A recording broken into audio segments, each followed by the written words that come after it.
Good day. On November 16, the following rumors, insiders and opinions circulated on the sidelines of the Ukrainian authorities. So, it did not work out to agree on the G20 summit.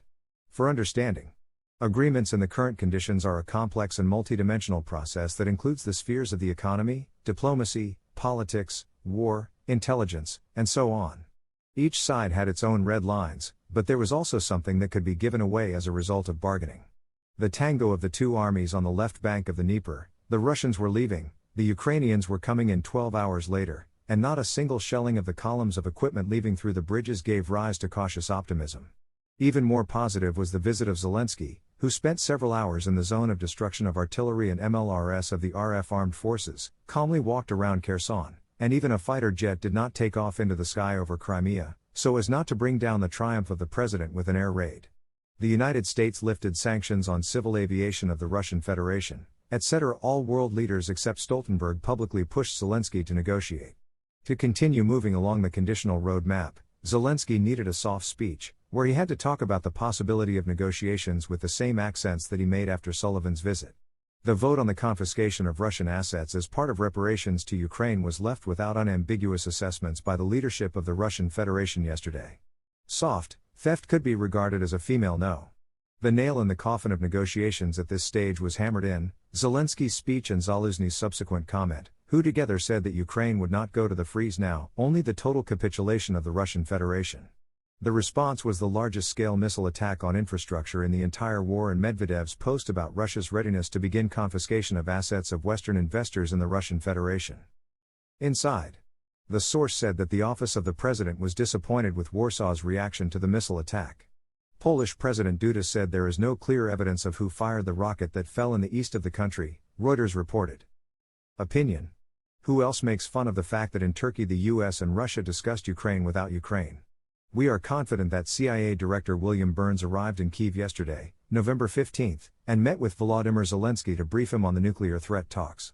According to the Washington Post, in Kyiv, Burns strengthened the U.S. commitment to support Ukraine in her fight against Russian aggression, a source in the U.S. administration told the publication. Inside, the source said that the office of the president demanded that the SBU take control over the publication of arrivals and missile strikes on critical infrastructure and telegrams. At Bankovaya, they want to completely stop the information so that later there will be no disagreements with the number of missiles shot down and reaching the targets. Officials were also instructed to work with a single manual, otherwise 15 missiles hit 30 targets, which raises many questions on social networks about the effectiveness of our air defense. Backstage rumors.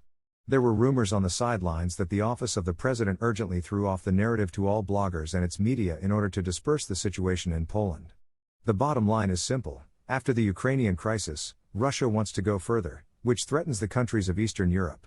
Of course, all this is being done under the main message of increasing funding and allocating weapons for Ukraine. For the Europeans to agree to this, for the sake of their security.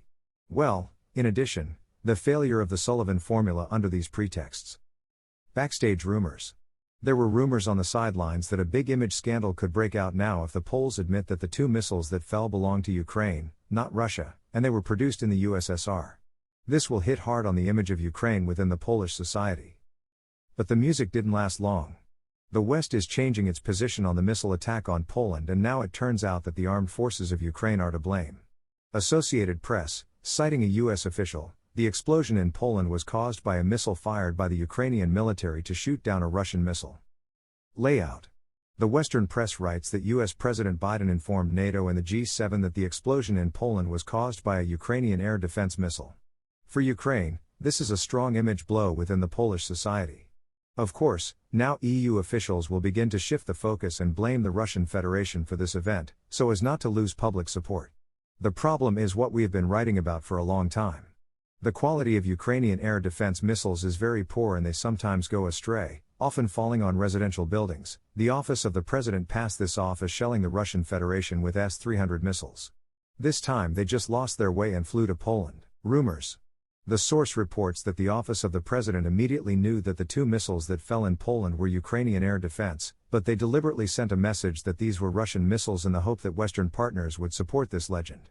The source adds that Zelensky, in a conversation with Polish President Duda, could not convince the latter to falsify the rocket fragments.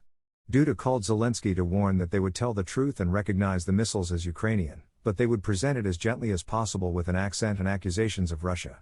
Bankova perceived this as a drain of partners. Analysis. Do you know what messages are floating in the Polish information space? Ukrainians are killing Poles again.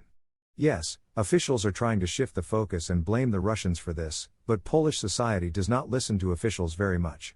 The logic here is simple: the Poles in reality do not like Russians and Ukrainians, it's just that now is the time when you need to support one of these two while they exterminate each other, in order to later use it for their own personal purposes.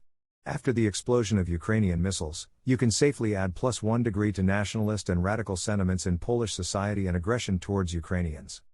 Rumors. The source reports that Zelensky decided to challenge the Western partners. His current statement that the missiles that fell in Poland are not Ukrainian and Ukraine has nothing to do with them is in fact a humiliation of NATO and Poland, which, according to the functionaries of the office of the president, decided to give back. It is also a spit on the entire Western military machine, which should have easily tracked the arrival and flight of missiles.